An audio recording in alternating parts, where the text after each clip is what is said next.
Phenomenal show. The storyline, the characters, the special effects. How did you find out about this show, and did you know it was gonna be the hit that it is? I found out about it when I was shooting Shaft, and it was in the middle of the thing, and my television person was like, "Hey, we got a self-tape that we think it'd be worth you sending in a tape for, and here are the sides and this and that." And I looked at it. It's based on a graphic novel. I'm looking at the character, and it was all kind of up in the air. They were like, they're looking at you for either A Train or the D. And I'm like, all right, so one, they're not even specific about how they want to place me in the show. I wasn't feeling it.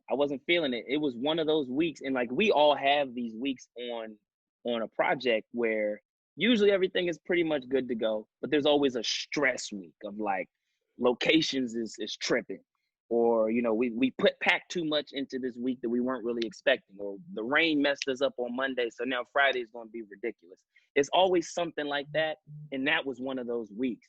And I'm like, I'm not doing this. Like, I have too much to do when I get off work to be worried about another job. I need to focus on this one. You know what I mean? And I couldn't stress that enough. And they kept saying, well, just send in the tape. Just send in the tape. If you don't like it, then like we want to do it. They were so nonchalant about it, but still pressuring me to do this tape.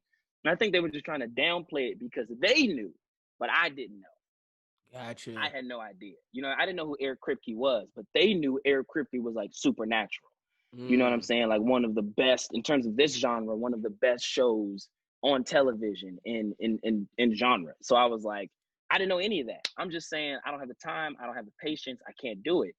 But I did it. And I absolutely hated it. I asked my parents to help me. They were in Atlanta at the time, just chilling, visiting. And I was like, can y'all help me do this self-tape real quick? I'm going to do it before I go to sleep. I did it. I hated it. I didn't care. I was like, I'm going to sleep because I got to get up and go to work tomorrow. And they just have to understand that. Man, I woke up. I watched the tape. It was so bad. The tape was so bad. I was like, yeah, I'm not sending this tape in. Just tell them it's not coming. And they called and said, sorry, but he just couldn't do it. And whoever else on the other end said, well, whenever he gets a chance, just have him send something. So I came back the next day. I was more mad the next day that they didn't just let it go. Right. So I'm like, fine, you know what? Set the camera. Let me do the tape right now. And I had an attitude. I was so angry, man. Like I was so angry that we couldn't just move on from this thing.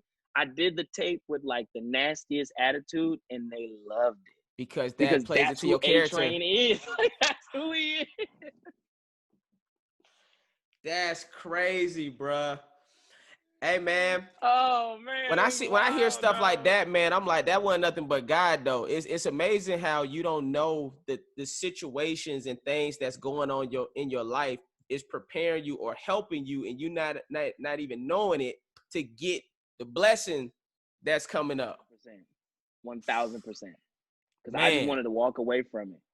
You know what I mean? But it was literally preparing me for the only version of that character that would have gotten me that role. All that stuff that led up to it, the way I felt about it, and I was so upset that when they told me they loved it and Eric Kripke wanted to talk to me about it, I didn't even really want to talk. You know what I'm saying? Like, it was bad. He was like, yeah, and here's the thing. John Davis, who was doing Shaft, knows Eric. They're on the phone together at lunch.